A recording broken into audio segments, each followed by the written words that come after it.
YouTube an informative channel. نحمده ونصلي على رسوله الكريم أما بعد فأعوذ بالله من الشيطان الرجيم بسم الله الرحمن الرحيم يا أيها الذين آمنوا كتب عليكم الصيام كما كتب على الذين من قبلكم لعلكم تتقون صدق الله العظيم وصدق رسوله النبي الكريم. درود شریف پڑھ لیجیے.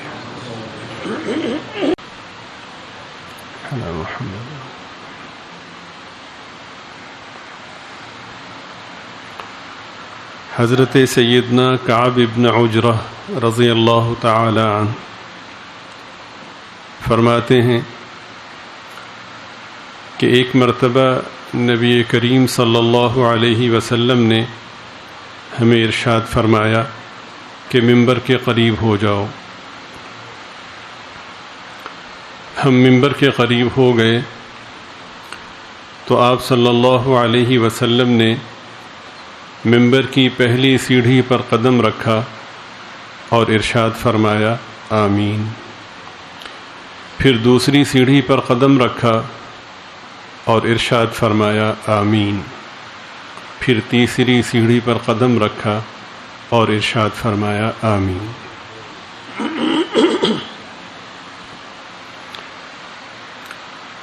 حضرت کعب ابن عجرہ رضی اللہ تعالی عنہ فرماتے ہیں کہ ہم نے بارگاہ اقدس میں عرض کیا کہ حضور آج ہم نے کچھ ایسا سنا جو اس سے پہلے نہیں سنا تھا.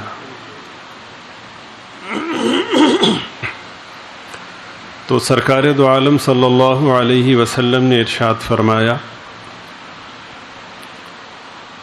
کہ جبریل میرے پاس آئے. میں نے جب پہلی سیڑھی پر قدم رکھا تو جبریل نے کہا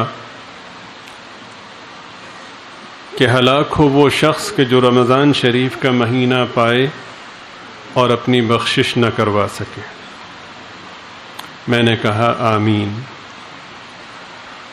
پھر جب میں نے دوسری سیڑھی پر قدم رکھا تو جبریل نے کہا ہلاک ہو وہ شخص کہ جس کے سامنے آپ کا تذکرہ ہو اور وہ آپ کا بابرکت ذکر سن کر بھی آپ پر درود پاک نہ پڑھے. میں نے کہا آمین. پھر جب میں نے تیسری سیڑھی پر قدم رکھا تو جبریل نے کہا کہ ہلاک ہو وہ شخص کہ جس کے پاس اس کے والدین بڑھاپے کو پائیں، دونوں بڑھاپے کو پائیں یا دونوں میں سے کوئی ایک بڑھاپے کو پائے اور وہ والدین اس کو جنت میں داخل نہ کروا سکیں.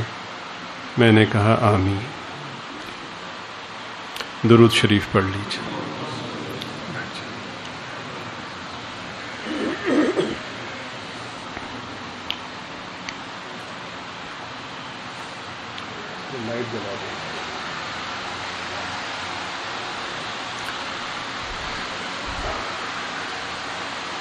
یہ بند کر دیں. اس حدیث پاک میں بہت سے مضامین سمجھنے سے، ذہن نشین کرنے سے، یاد رکھنے سے، دل میں بٹھانے سے تعلق رکھتے ہیں.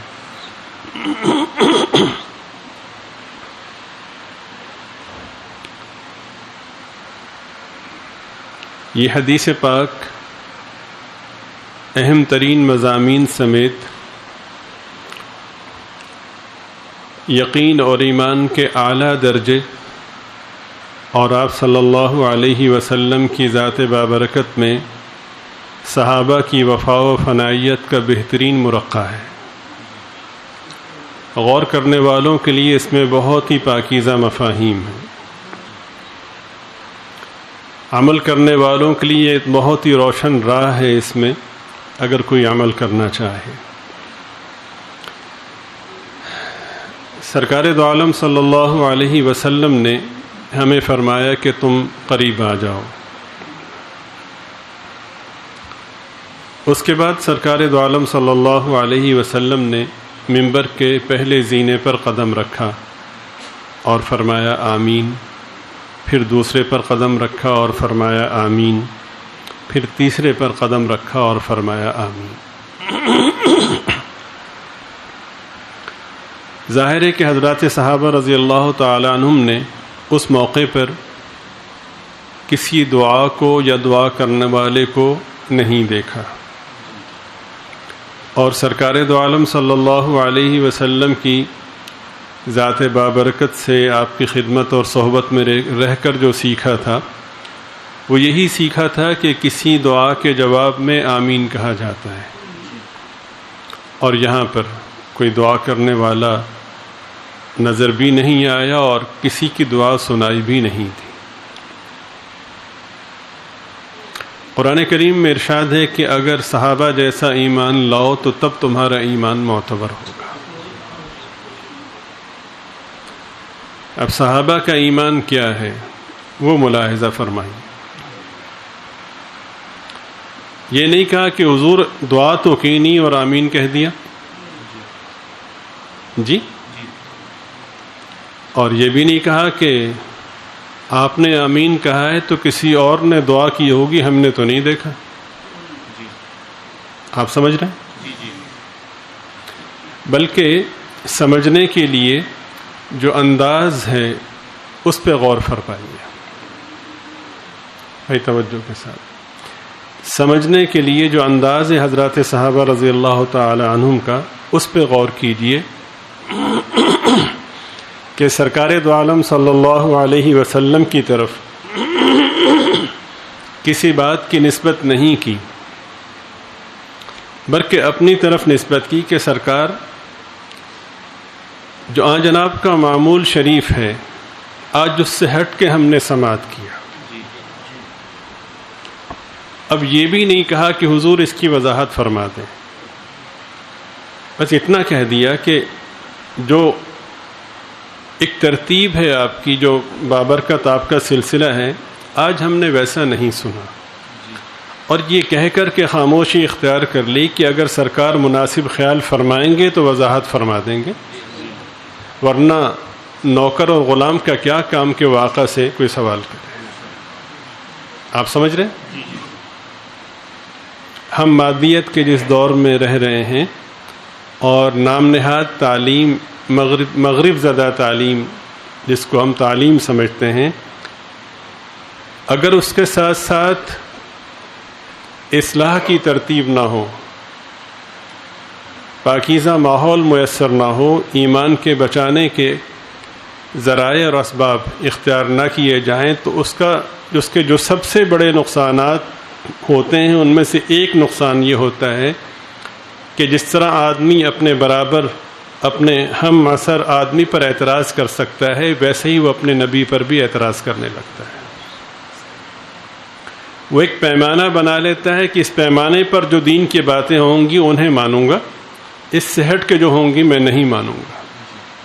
قرآن کریم میں ارشاد ہے کہ افتؤمنون ببعض الکتاب وتکفرون ببعض، کیا قرآن کے کچھ حصے پہ ایمان لاتے ہو اور کچھ حصے کا انکار کرتے ہو؟ فما جزاء من يفعل ذلك منكم الا خزي في الحیاۃ الدنیا، تو ایسے آدمی کا بدلہ تو دنیا میں صرف اور صرف رسوائی ہے۔ وَيَوْمَ الْقِيَامَةِ يُرَدُّونَ إِلَىٰ أَشَدِّ الْعَذَابِ، اور قیامت میں شدید ترین عذاب اس کا مقدر ہے۔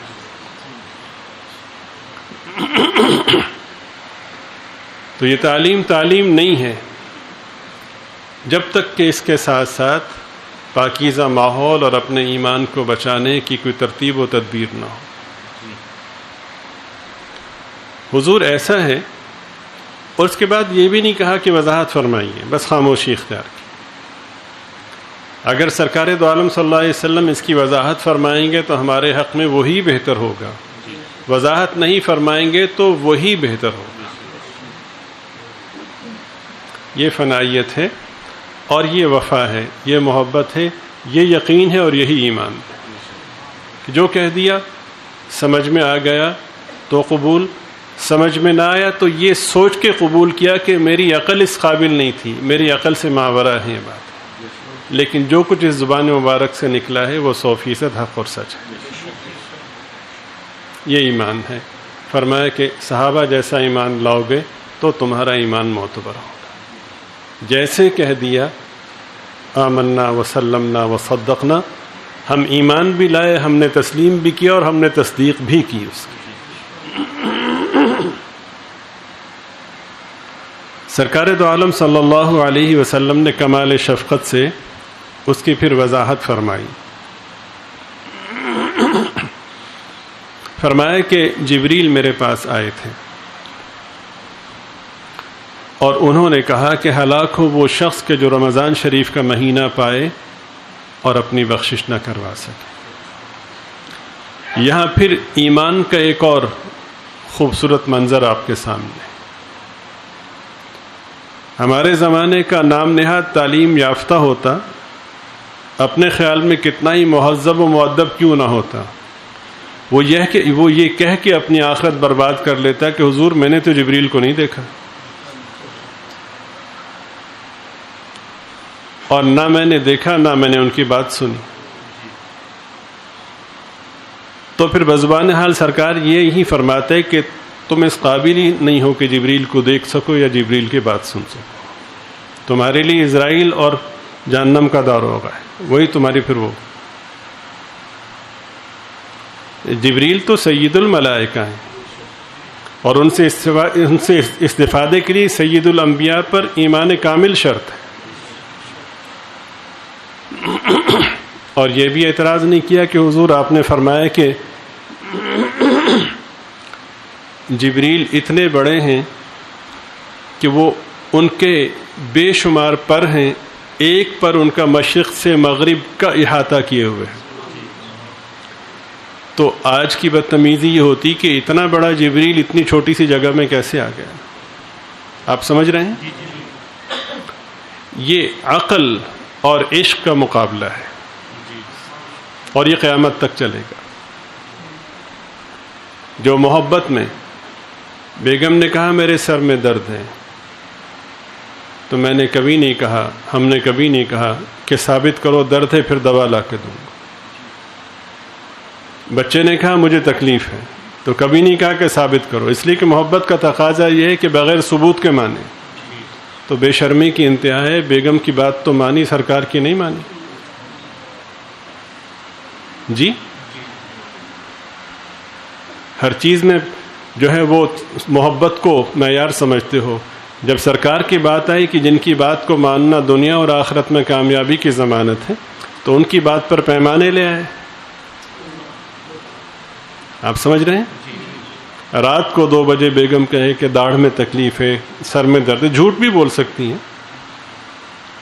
جی بیگمات کی توہین مقصود نہیں ہے، اظہار حقیقت مقصود ہے. ان کیدکن عظیم.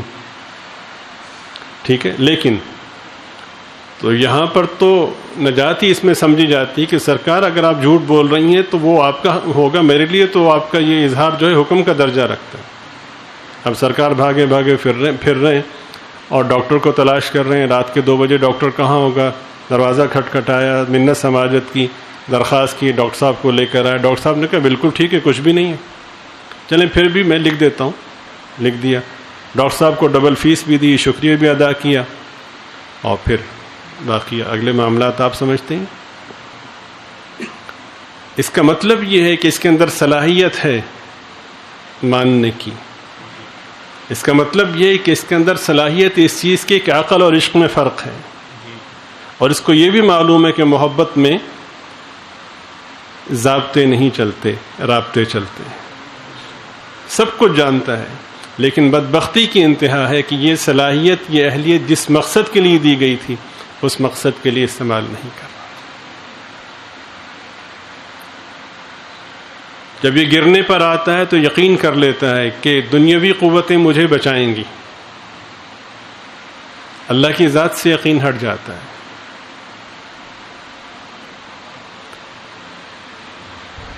وہاں تو بغیر دیکھے ایک آدمی ایک کچی پینسل سے ایک نقشہ بناتا ہے کہ یہ پلازا بن رہا ہے، لوکیشن بتاتا ہے، ابھی ایک اینٹ بھی نہیں رکھی، آپ پورے کے پورے پیسے تھما دیتے ہیں کہ فرنٹ کی دکان میرے لیے. حضور پاک صلی اللہ علیہ وسلم نے جنت کی مارکیٹ کا نقشہ بتایا ہے، اور ہم کہتے ہیں کہ کس نے جنت دیکھی؟ بالکل ٹھیک ہے، جس نے آنکھیں بند کر کے مانا اس نے آنکھیں بند کر کے دیکھی، اور جس نے نہیں مانا وہ اس نے نہ یہاں دیکھی نہ وہاں دیکھی۔ جنت کو دیکھنے کے لیے سرکار کی بصارت و بصیرت پہ یقین لانا ضروری ہے، ایمان رکھنا ضروری ہے۔ سرکار دو عالم صلی اللہ علیہ وسلم نے فرمایا کہ جبریل آئے تھے اور انہوں نے یہ کہا تھا، تمام کے تمام صحابہ سراپا تسلیم ہیں، سر تسلیم خم کیے ہوئے، کسی ایک نے نہیں کہا کہ کب آئے تھے، کب گئے، کیا کہا، اس لیے کہ اس زبان سے جو بات نکلتی ہے وہ سوائے سچائی کی کچھ اور نہیں۔ صحابہ اور صحابہ کے ماننے والے آج تک اور قیامت تک اسی کیفیت پر عمل پیرا ہیں، الحمدللہ ثم الحمد۔ تو اگلے جو مضامین ہیں ان کی اہمیت سے انکار نہیں، لیکن ان سے زیادہ اہم یہ مفہوم ہے کہ میرا اور آپ کا سرکار کی ذات پر اور سرکار کی بات پر کتنا یقین ہے۔ اگر یقین ہے تو پھر عمل کی جو باری ہے وہ بات کی ہے، اگر یقین نہیں ہے تو پھر عمل کا کوئی فائدہ ہی نہیں ہے، اس لیے کہ یقین کا مطلب ایمان ہے، اور ایمان کے ساتھ اعمال قبول ہیں، ایمان کے بغیر اعمال مقبول نہیں۔ تو سرکار دو عالم صلی اللہ علیہ وسلم نے فرمایا کہ جبریل نے کہا کہ ہلاک ہو وہ شخص کہ جو رمضان المبارک کا مہینہ پائے اور اپنی بخشش نہ کروا سکے۔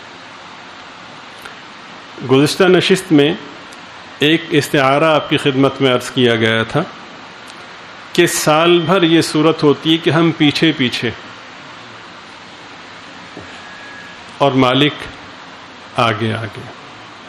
رمضان شریف میں صورت ہوتی ہے کہ مالک ہمارے پیچھے پیچھے، کوئی ہے بخشش کا طالب، کوئی ہے مغفرت کروانے والا۔ سارا سال یہ کیفیت ہوتی ہے کہ سو گے تو غفلت شمار ہوگی، بات چیت کرو گے تو وقت کا ضائع ہونا شمار ہوگا، کاروبار کرو گے تو دنیاوی کام سمجھا جائے گا۔ رمضان شریف کا مہینہ یہ ہے کہ آپ نے نیت کی روزے کی، سحری سے افطاری تک آپ سوئیں تو عبادت، آپ بات چیت کریں تو عبادت، آپ کاروبار کریں تو عبادت، سوائے اس کے کہ آپ کسی گناہ کے کام میں مشغول ہوں، وہ مستثنیٰ ہے۔ اس کے علاوہ جتنے مباح کام ہیں وہ سارے کے سارے عبادت میں لکھے جائیں گے۔ جب سارے کام عبادت میں لکھے جائیں گے تو عبادت کیا لکھی جائے گی؟ عبادت 70 گنا زیادہ لکھی جائے گی۔ ٹھیک؟ فرض 70 گنا لکھا جائے گا، اور نفل جو ہے وہ فرضوں کے برابر ہو جائے گا۔ سارا سال آپ زور لگا لیں، نفل ہی رہتا ہے۔ رمضان کا چاند نظر آیا تو نفل فرض سے مبدل ہو جاتا ہے، درجے اور ثواب کے اعتبار سے۔ اللہ تعالیٰ مجھے آپ کو ہم سب کو سمجھنے کی توفیق عطا۔ یوں سمجھے کہ سب کچھ تیار ہے، بس آپ نے کھانا ہے، سب کچھ تیار ہے، بس آپ نے لینا ہے۔ تو اتنا کچھ آپ کے لیے کر دیا گیا ہے، ہر طرح کی تیاری ہو گئی ہے۔ دیکھیے نا کتنی آسان نیکیاں ہیں کہ ان کے جو بدلے میں جو اجر ہے آپ سوچ نہیں سکتے۔ آپ نے سنا کہ کوئی شخص کسی کی افطاری کروائے تو افطاری کروانے پر جو اجر ہے وہ کیا ہے؟ پھر اس موقع پر آپ صلی اللہ علیہ وسلم نے اس کو بھی واضح فرمایا کہ حاضرین میں سے پوچھا کہ حضور ہم میں سے تو ہر ایک افطاری کروانے کی اہلیت نہیں رکھتا۔ ظاہر کہ افطاری کا عمومی مطلب یہ ہے کہ جس کی افطاری کروائی جا رہی ہے اس کے لیے بہت اچھا انتظام کیا جائے۔ مومن کی شان بھی یہ ہے اور اسلام کی ترغیب بھی یہی ہے۔ تو سرکار دو عالم صلی اللہ علیہ وسلم سے صحابہ نے یہ اعتراضاً نہیں پوچھا، بلکہ ہم پہ احسان کیا کہ اگر وسائل شرط ہوں گے تو ہم عرض کر دیں کہ حضور وسائل نہیں ہیں، تو آپ صلی اللہ علیہ وسلم اس کا کوئی متبادل بیان فرما دیں گے، جس سے ہمارا بھی کام بن جائے گا اور قیامت تک آنے والے لوگوں کا کام بھی بن جائے گا۔ تو سرکار دو عالم صلی اللہ علیہ وسلم نے فرمایا کہ یہ آپ سے کس نے کہہ دیا کہ افطاری کرانے کے لیے بہت ہی کوئی پرتکلف بندوبست کیا جائے؟ افطاری کروانے کے نتیجے میں ثواب یہ ہوگا کہ جس کی آپ نے افطاری کروائی ہے اس کو روزے کا جتنا ثواب مل رہا ہے اتنا ثواب آپ کو بھی ملے گا، اور اس کے ثواب میں کمی نہیں ہوگی۔ اور دوسرا فائدہ یہ ہوگا کہ آپ نے افطاری کروائی تو اس افطاری کروانے کے نتیجے میں اللہ تعالیٰ آپ کو جہنم کی آگ سے محفوظ فرما دے۔ اتنے بڑے بڑے اجر اور اتنا بڑا ثواب، تو اس کے لیے تو کوئی بہت لمبا چوڑا اہتمام کرنا چاہیے۔ سرکار نے فرمایا نہیں، اگر ایک گھونٹ لسی کسی کو پلا کے افطاری کروا دی تب بھی یہی اجر ملے گا۔ ہمت کرو، اگر لسی کی وسعت نہیں ہے تو ایک گھونٹ پانی پلا دیا تب بھی یہی اجر ہوگا۔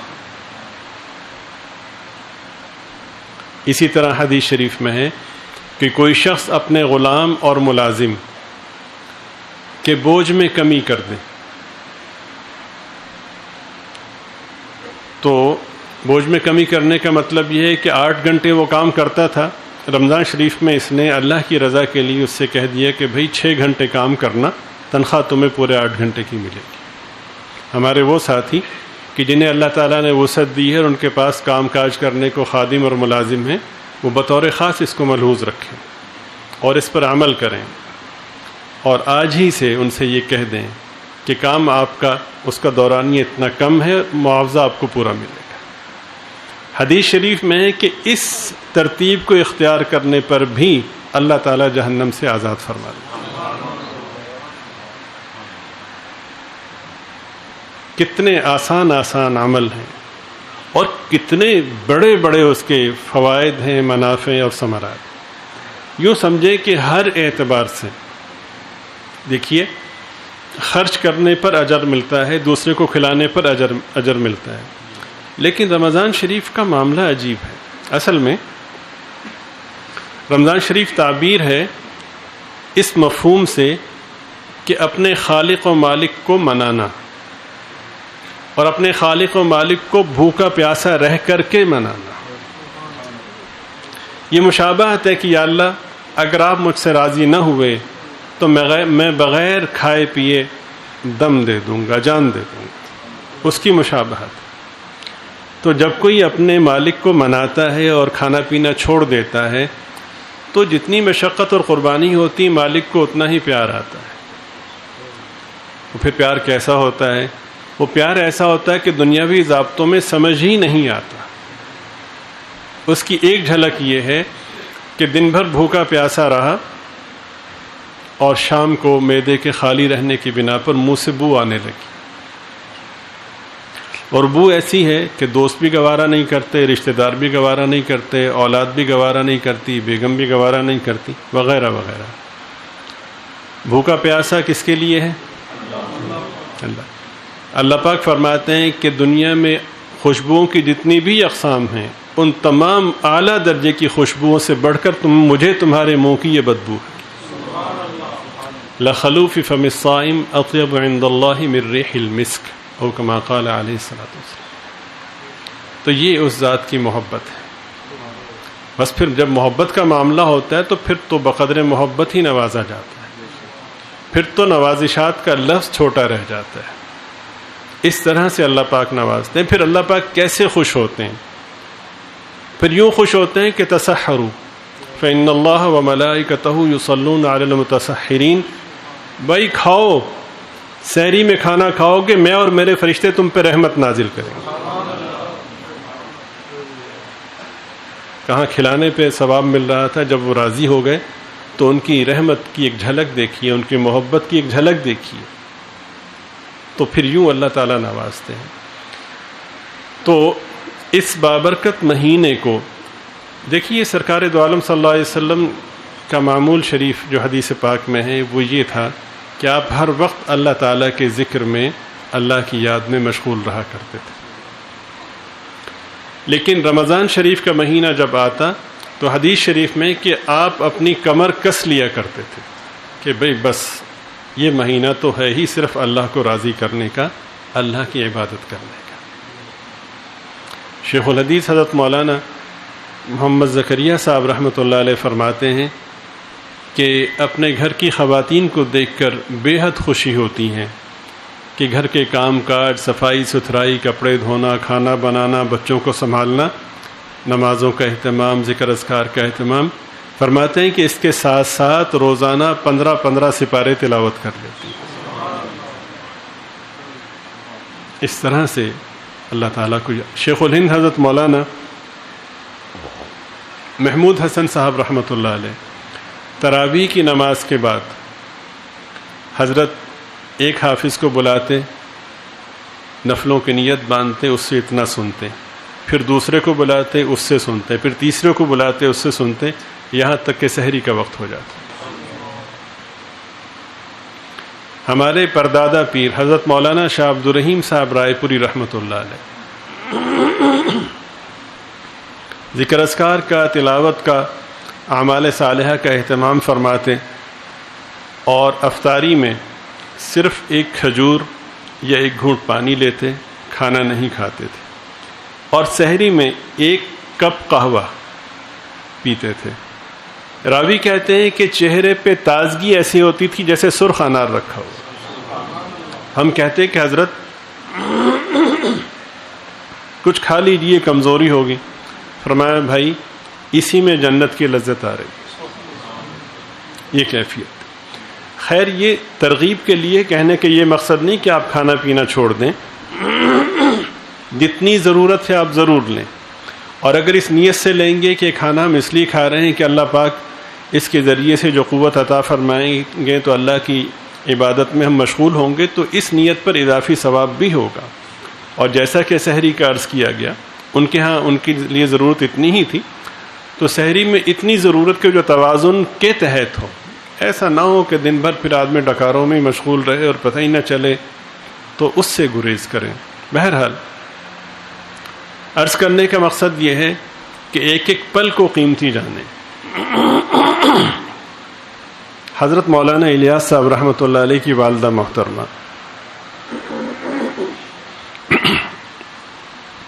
ان کے ذکر اذکار کی تعداد 16,000 سے زائد تھی۔ درود شریف پڑھ لیجیے۔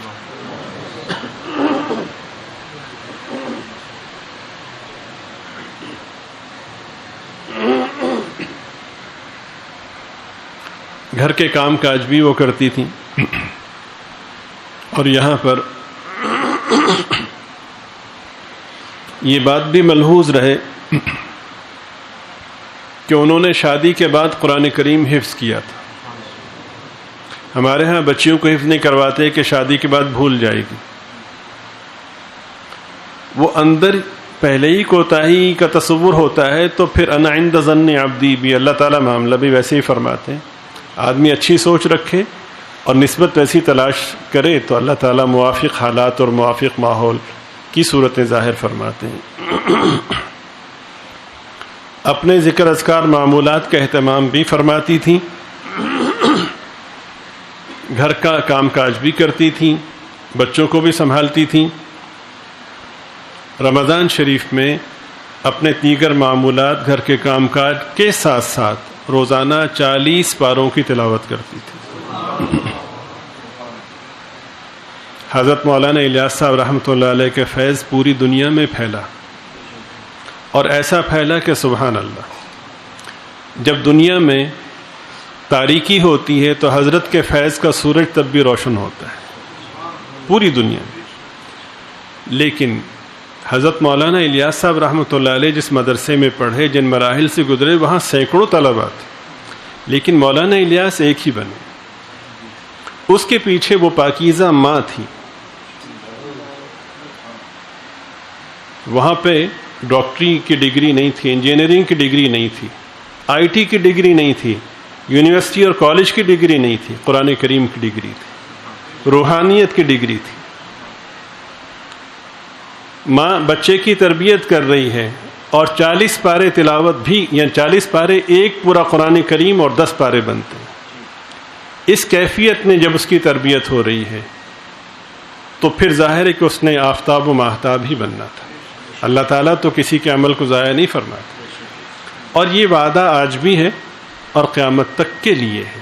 جو بھی کر لے گا اللہ پاک انہیں اس شخص کو اس کے آگے اس کی آل کو ایسے ہی نوازیں گے. ان کی والدہ خود یہ کہتی ہیں، حضرت مولانا الیاس رحمۃ اللہ علیہ چھوٹے سے تھے، کہتی ہیں الیاس مجھے تجھ میں سے صحابہ کی خوشبو آتی ہے. جب یہ پڑھنے کے لیے دارالعلوم گئے تو حضرت مولانا محمود حسن صاحب رحمۃ اللہ علیہ کے ہاں جب ان کا سبق کا مرحلہ آیا تو حضرت نے دیکھا، فرمایا طالب علم کون ہے؟ کہ جی کاندلہ سے آیا.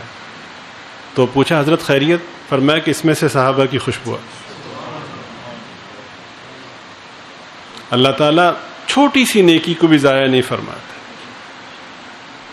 ایک ایک چیز اس کے علم میں ہے. عمل تو عمل، وہ نیتوں کی قدر کرنے والے ہیں. وَكَانَ سَعْيُكُمْ مَشْكُورًا، تمہاری کوششوں کی قدر کی جائے. آپ 7 پردوں میں بھی اگر کوئی نیکی کرتے ہیں اللہ تعالیٰ اس نیکی کا اجر بھی عطا فرماتے ہیں اور اللہ تعالیٰ اس نیکی پر عزتوں سے بھی نوازتے ہیں. تو بالخصوص اس مہینے کی قدر کیجیے. بس 1000 باتوں کی ایک بات ہے کہ جب تک ہمت اور کسک ہے اللہ کی یاد میں مشغول رہنا ہے. تلاوت کی صورت میں، درود شریف کی صورت میں، کلمہ طیبہ کی صورت میں. حدیث شریف میں کلمہ طیبہ کے بہت سے فضائل ہیں. ایک فضیلت یہ ہے کہ کلمہ طیبہ کی خوبی یہ ہے کہ کسی بھی گناہ کو چھوڑتا ہی نہیں، اڑا کے رکھ دیتا ہے. تو کسی بھی صورت میں آپ ذکر اذکار کا، عبادات کا، اعمال صالحہ کا اہتمام کریں. خانقاہ میں جو کارڈ ساتھیوں کو دیے جاتے ہیں اس کارڈ میں جو وظائف کی مقدار ہے وہ ارادتاً زیادہ رکھی گئی ہے تاکہ کسی کے سامنے ہو تو وہ یہ سوچے مجھے پورا کرنا اور اسے پورا کرنے میں سارا وقت گزر جائے. اس کا فائدہ یہ ہے کہ لغویات سے، فضول باتوں سے، سوشل میڈیا سے، غیبت سے، فضول گپ شپ سے جان چھوٹ جائے. اور یہ وقت کم از کم جو رمضان شریف کا مہینہ ہے یہ قیمتی بن جائے. تو بس یہ طے کر لیجئے کہ کام کاج جو ضروری ہے، کاروبار کی جو صورتیں ہیں اس میں بھی عرض کیا کہ اس کو بھی آپ عبادت بنا سکتے ہیں. اپنے آفس میں بیٹھے ہیں، دکان میں بیٹھے ہیں، درود شریف پڑھتے رہیں، تلاوت کرتے رہیں. کوئی کسٹمر آئے، کوئی متعلقہ، کوئی صاحب آئے، ان سے ضرورت کی بات کریں. بلا ضرورت بات کرنے لگیں تو ان سے بھی کہیں بھائی آپ بھی درود شریف پڑھیں، میں بھی پڑھتا ہوں، قیمتی وقت ہے، اس کو مزید قیمتی بنائیں. اور اگر ایسی صورت ہے کہ کام کاج کو مختصر کر کے باقی اوقات اپنے اللہ کے لیے مختص کر لیں. 11 مہینے آپ کاروباری کرتے رہیں، یہ مہینہ اللہ کا ہے. اس مہینے کو اللہ تعالیٰ کے لیے مختص کر لیجئے. یہ طے کر لیجئے کہ بس پڑھنا ہے، ذکر اذکار میں اپنے آپ کو مشغول رکھنا ہے. اس کے بعد دوسرا آپشن یہ ہے کہ بس پھر سونا ہے. اس لیے کہ روزے کی حالت میں آدمی اگر سو جائے تو تب بھی اس کو عبادت کا ثواب ملتا رہتا ہے. اس کا فائدہ یہ ہوگا کہ اگر وہ گپ شپ میں لگے گا تو کسی کی غیبت ہوگی، اور غیبت سے روزے کے اثرات، روزے کے ثمرات اور روزے کے انوار و برکات ختم ہو جاتے ہیں. یعنی اس ارشاد عالی کا یہ مفہوم سمجھیں کہ اس سے سستی جنت ہو ہی نہیں سکتی، اس سے سستی کامیابی کی صورت ہو ہی نہیں سکتی. اور اگر کوئی اس موقع پر بھی کامیابی کو حاصل نہ کر سکے تو پھر اس کا محروم ہونا ہی اس کے لیے بہتر ہے یا اس کا مقدر ہے. اور اللہ تعالیٰ نے اس کو جو بیان فرمایا وہ بڑا عجیب ہے کہ نبی پاک صلی اللہ علیہ وسلم رحمت للعالمین، آپ کسی کے لیے بھی بد دعا نہیں فرماتے، آپ کسی کے لیے بھی نقصان کا نہیں سوچتے. لیکن رمضان شریف کی کوتاہی آپ کو اتنی ناگوار ہے، رمضان شریف کے لمحات کو ضائع کرنا آپ کو اتنا ناپسند ہے کہ وہ ذات کے جو کسی کے لیے بد دعا نہیں کرتی، وہ ذات رمضان شریف کو ضائع کرنے والے کے لیے بد دعا کر رہی ہے. اور مومن کو یہ سوچ لینا چاہیے کہ جس کو نبی پاک صلی اللہ علیہ وسلم کی بد دعا لگ گئی، پھر وہ دنیا جہان کی تدبیریں کر لیں وہ کامیابی حاصل نہیں کر سکتے. پھر تعویذات، وظائف وغیرہ کچھ کام نہیں دیتے. اور پھر وہ بد دعا بھی کس شان کے ساتھ ہو کہ دعا سید الملائکہ کریں اور آمین کی مہر سید الانبیاء لگائیں. پھر تو خلاصی کی کوئی شکل ہی نہیں. تو میرے عرض کرنے کا مقصد یہ ہے کہ خدا نہ خواستہ اللہ نہ کرے جب کوتاہی ہونے لگے تو یہ تصور ذہن میں آئے کہ اب اگر کوتاہی کی تو پھر سرکار کی بد دعا کا مستحق بنوں گا، اور جو سرکار کی بد دعا کا مستحق ہے وہ کہیں بھی نہیں پنپ سکتا۔ اللہ تعالیٰ میری اور آپ کی ہم سب کی حفاظت فرمائے اور اس بابرکت مہینے کی قدر کی توفیق عطا فرمائے۔ اور سزائیں تو بہت ہوتی ہیں اور ساری ہی المناک ہیں، لیکن سرکار کی بد دعا جیسی سزا کوئی سزا نہیں۔ اللہ تعالیٰ ہم سب کی حفاظت فرمائے۔ اللہ رب العزت اپنی اور اپنے حبیب پاک صلی اللہ علیہ وسلم کی منشا کے مطابق اس بابرکت مہینے کو اختیار کرنے کی توفیق عطا فرمائے۔